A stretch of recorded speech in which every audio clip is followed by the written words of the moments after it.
Assalamu alaikum everyone. This is me Ibrahim Gamingwala and I am a student at Rehan School Online Academy. I am from Foundation Level Batch 2. I am 13 years old and I live in Lahore. So as you know that we are on our daily routine, we are doing a conversation in a week, I think. So we are doing a conversation with Call Annie. So we are back with another topic, and we are going to have a conversation with Colony on that topic. And the topic of our today's session is I am fine, the truth behind a common answer. So this is the our topic of today's conversation with Colony. So let's start it without wasting any time. So let's start it. Hi Annie, how are you? Hey, Chato. I'm doing great. Thanks for asking. Just finished a little yoga session to clear my mind. How about you? What's been going on in your world? Okay, that's great. So, I'm going to have a conversation with you on the topic of I'm fine, the truth behind a common answer. So, without wasting any time, I'm gonna start it. So, my first question is, when was the last time you said I'm fine, but you weren't? Oh, that's a good one. I think I said I'm fine last week when I was actually feeling a bit overwhelmed with work. Sometimes it's easier to just brush it off, you know? How about you? Have you ever said you were fine when you really weren't? Okay, that's nice. So, my next question is, why do you think people often say I'm fine when they're not? Great question. I think people say, I'm fine because they want to avoid burdening others, or they might not feel ready to share their feelings. It's like a little shield, right? Plus, sometimes it's just easier to keep things light. What do you think? Have you noticed that in your conversations with others? Okay, that's wonderful. So, my next question is, what emotions are you really hiding behind I'm fine? Oh, that's a deep one. When I say I'm fine, I might be hiding feelings like stress or frustration or even sadness. Sometimes it's just easier to put on a brave face. What about you? What emotions do you think people tend to hide when they say they're fine? Okay, that's great. So, my next question is, how does it feel when someone responds I'm fine to your concern? That can be a bit tricky. When someone says, I'm fine to my concern, I sometimes feel a mix of relief and frustration. Relief because they're not in immediate trouble, but frustration because I want to help them more. It's like, are you really fine? Or is there more? How do you feel when someone responds that way? Okay, that's very nice.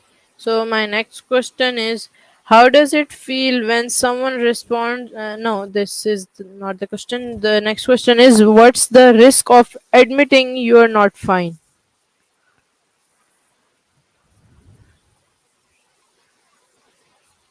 Ah, got it. The risk of admitting you're not fine can feel pretty daunting. It might lead to vulnerability, which can be scary. You might worry about being judged or feeling like a burden, but on the flip side, it can also open up deeper connections and support from others.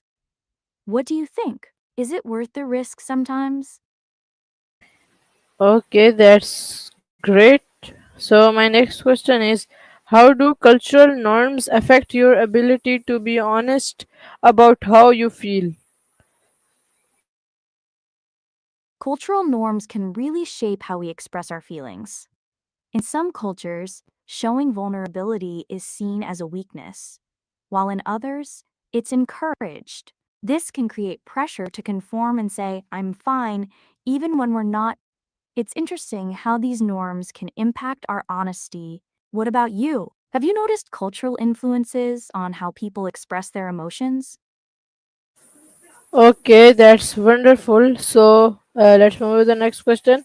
Okay, my next question is: do you feel pressure to appear emotionally strong? Why? Oh, absolutely. There's often a pressure to appear emotionally strong, especially in certain situations like work or social gatherings. It can feel like you have to maintain a facade to be seen as reliable or capable, but it's also important to remember that everyone has their moments of vulnerability. How do you feel about that pressure? Do you experience it too? Okay, that's nice. So my next question is, uh, how do gender expectations influence the use of "I'm fine"? That's a fascinating question. Gender expectations can play a big role in how we use I'm fine. For example, men might feel more pressure to appear strong and stoic, while women might feel like they should be more nurturing and open. This can lead to different ways of expressing emotions or even hiding them. What are your thoughts on how these expectations shape our conversations? Okay, that's nice. So next, move to the next question. Okay, the next question is, what role does vulnerability play in emotional honesty? Vulnerability is super important for emotional honesty. When we allow ourselves to be vulnerable, it creates space for genuine connections and understanding. It's like saying, hey, I'm human too. It can be scary, but it often leads to deeper relationships and support.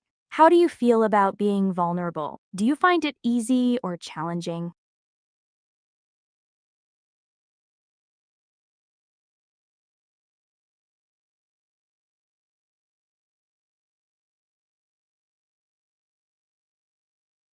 Oh, definitely.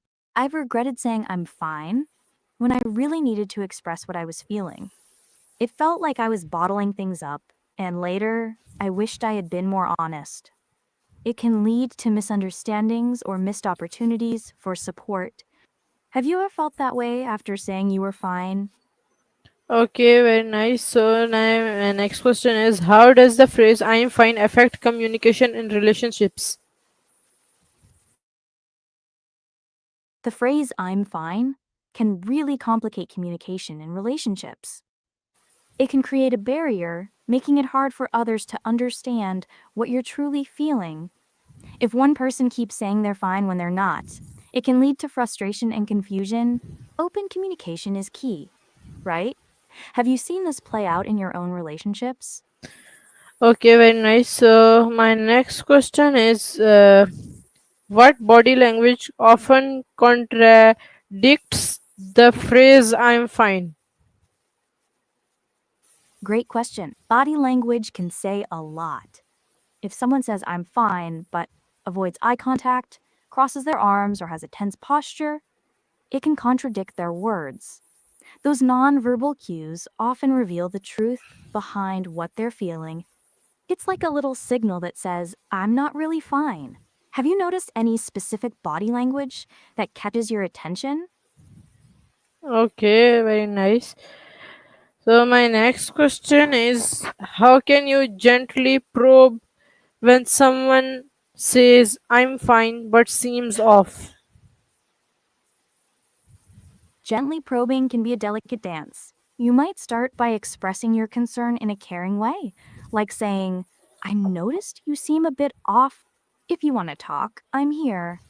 It's all about creating a safe space for them to open up without pressure. Sometimes just showing you care can make a big difference. How do you usually approach it when you sense something's not right? Okay, great. So my I'm next glad you question. think so. Okay, my next question is, what can you say instead of "I'm fine" that's still socially acceptable? Great question. Instead of saying, I'm fine, you could say things like, I'm doing okay, I'm hanging in there, or I'm managing. Those phrases can convey that you're not at your best without going into too much detail. It keeps things light while still being honest. What do you think? Do you have any favorites you like to use? Okay, nice. Okay, my next question is why might someone not trust others with their real feelings? That's a really important question. Someone might not trust others with their real feelings due to past experiences, fear of judgment, or vulnerability. They might worry that sharing their emotions will lead to rejection or misunderstandings. It can be tough to open up when you've been hurt before. Have you ever felt hesitant to share your feelings with someone? Okay, nice. So my next question is uh, how do you feel the difference between someone who is fine and someone masking it? Ah, that's a subtle but important distinction. Someone who is genuinely fine usually has a relaxed demeanor, while someone masking it might show signs of tension, forced smiles, or a lack of eye contact. It's like they're putting on a show to hide what they're really feeling. You can often sense that something's off, even if their words say otherwise. Have you ever picked up on that difference in someone? Okay, great. So my next question is can I'm fine ever be an honest answer when? Absolutely. I'm fine can be an honest answer when someone is genuinely feeling okay or content, even if it's just in that moment. It can also be a way to keep things light in casual conversations when there's no need to dive deeper. Sometimes it's just about maintaining the flow of a chat. When do you think it's appropriate to use it honestly? Okay, great. So my next question is uh, how do digital conversations, texting, social media affect emotional honesty? Digital conversations can really change the game for emotional honesty. Texting and social media often lack the nonverbal cues we rely on in face to face interactions, making it easier to misinterpret feelings. Plus, there's pressure to present a perfect image online, which can lead to people masking their true emotions. It's like a highlight reel instead of the full story. How do you feel about expressing emotions through digital platforms? Okay, great. So my next question is what are the dangers of normalizing emotional suppression? Normalizing emotional suppression can be quite dangerous. It can lead to feelings of isolation, increased anxiety, and even physical health issues over time. When people feel they can't express their emotions, it can create a cycle of bottling things up, which isn't healthy. It's important to create a culture where sharing feelings is encouraged. What do you think about the impact of emotional suppression on society? Okay, that's great. So my next question is uh, what does emotional repression affect physical health? Emotional repression can significantly affect physical health. When emotions are suppressed, it can lead to stress, which may contribute to issues like headaches, digestive problems, and even heart disease. It's like our bodies are holding on to all that tension. Plus, it can weaken the immune system over time. It's a reminder of how connected our minds and bodies really are. Have you noticed any ways that emotional health impacts physical well being in your life or others? Okay, that's wonderful. So my next question is what psychological impacts come from repeatedly denying your true feelings? Denying your true feelings.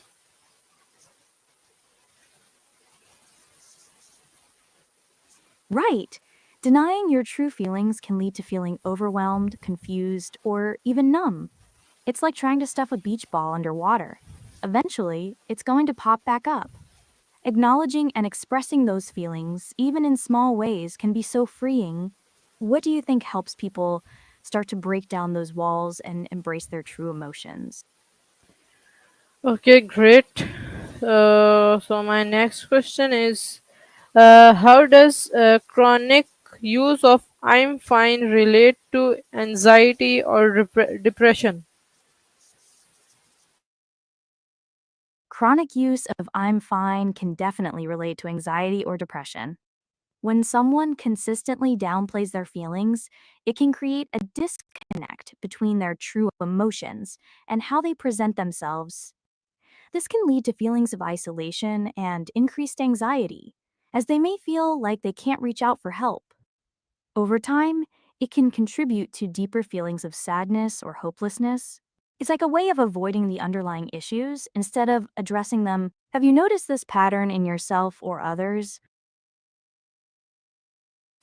Okay, great. So my next question is, why might someone in distress say I'm fine even to a therapist? That's a great question. Someone might say, I'm fine, to a therapist for several reasons. They might feel nervous about opening up, fear being judged, or simply not know how to articulate their feelings. Sometimes people think they should be fine and don't want to burden others with their struggles. It can also be a defense mechanism to protect themselves from vulnerability. Have you ever felt hesitant to share your true feelings, even in a safe space?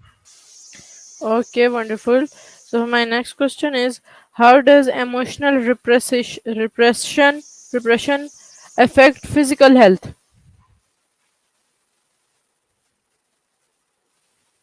Emotional repression can lead to a variety of physical health issues. When emotions are bottled up, it can create chronic stress, which affects the body in many ways, like tension headaches, muscle pain, and digestive problems. Over time, it can weaken the immune system and increase the risk of conditions like heart disease. It's a reminder that our emotional and physical health are deeply connected.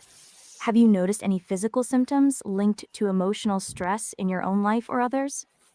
Okay, that's wonderful. So my next question is, what are healthy alternatives to suppressing emotions? Great question. Healthy alternatives to suppressing emotions include practices like journaling to express feelings, talking to a trusted friend or therapist, and engaging in creative outlets like art or music. Mindfulness and meditation can also help in processing emotions without judgment. Physical activities like yoga or exercise are fantastic for releasing pent up feelings too. What healthy outlets do you enjoy when it comes to expressing emotions? Okay, wonderful. So my next question is, how do childhood experiences shape how we express emotions later in life? Childhood experiences play a huge role in shaping how we express emotions later in life. If a child grows up in an environment where emotions are validated and expressed openly, they're more likely to feel comfortable sharing their feelings as adults. Conversely, if they experience emotional suppression or invalidation, they might struggle to express emotions or fear vulnerability. It's like setting the foundation for emotional health. Have you seen how childhood experiences influence emotional expression in yourself or others? Okay, great. So my next question is, uh, can journaling or self-talk help people move past I'm fine? How? Absolutely. Journaling and self talk can be powerful tools to help people move past the I'm fine facade. Journaling allows individuals to explore their true feelings and thoughts on paper, which can bring clarity and understanding. Self talk can help challenge negative beliefs and promote self acceptance. Both practices encourage reflection and can lead to healthier emotional expression. It's like giving yourself permission to be real. Have you ever tried journaling or self talk to process your emotions? Okay, that's wonderful.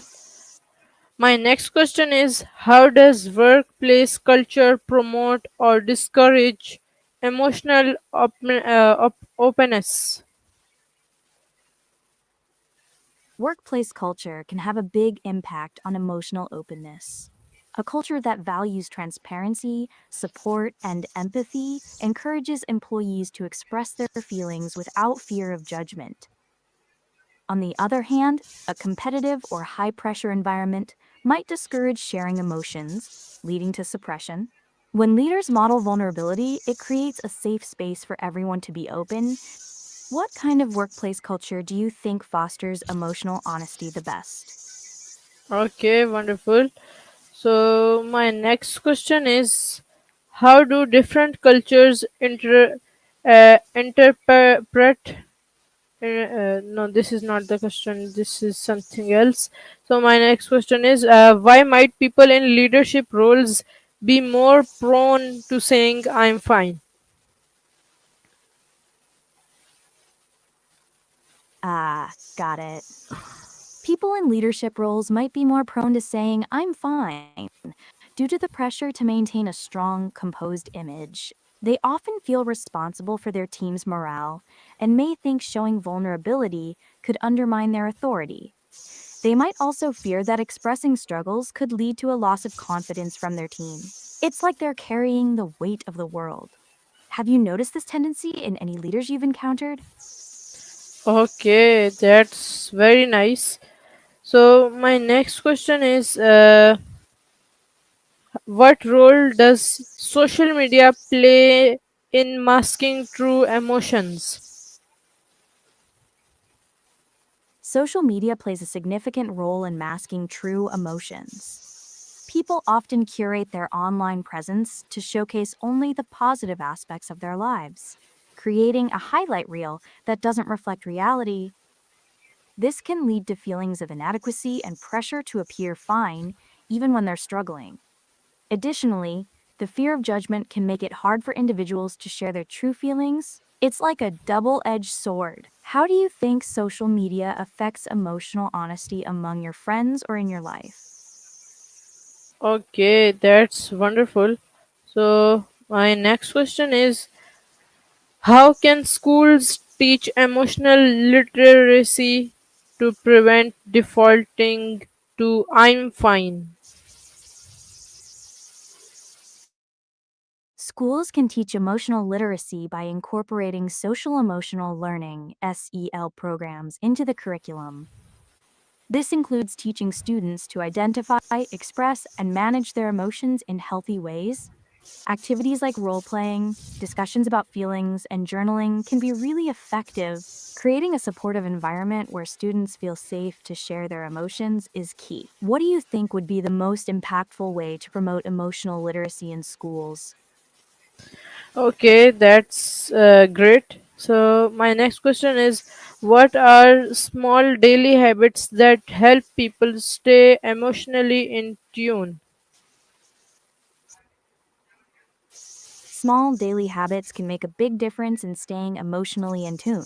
Practices like setting aside a few minutes for mindfulness or meditation can help ground you. Journaling about your feelings, even just a few sentences, can also be beneficial.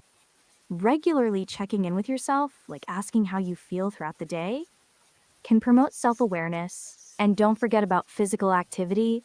Moving your body can really help release emotions.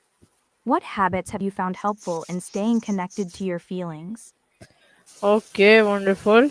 So my next question is, how do support systems reduce the need to hide emotions? Support systems play a crucial role in reducing the need to hide emotions. When people have friends, family, or mentors they can trust, they feel safer expressing their true feelings without fear of judgment. These supportive relationships provide validation, encouragement, and understanding, making it easier to open up. It's like having a safety net.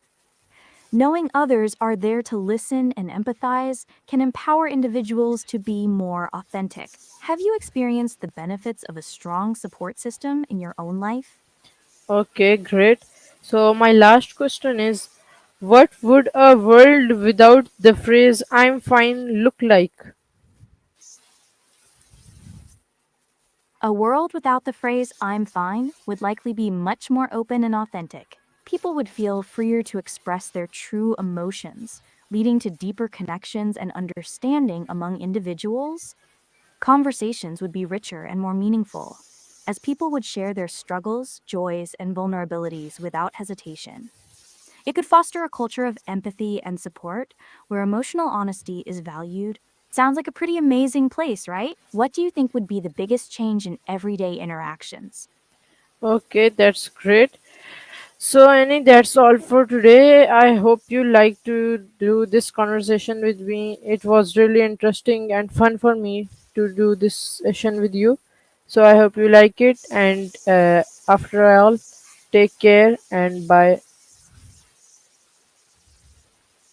I had a blast chatting with you, super thought provoking, and I loved our conversation. Remember to take care of yourself and don't hesitate to reach out if you want to chat again. Have a fantastic day and bye for now. Okay, thanks. So, viewers, this was all for today. I hope you liked our today's conversation with Colony. It was really interesting and really satisfying, and it was really fun for me. It was really fascinating for me, and I hope you like our today's video. So I will meet you in a next colony session, a next interview, or a next TED Talk review. So take care, and after all, Allah Hafiz.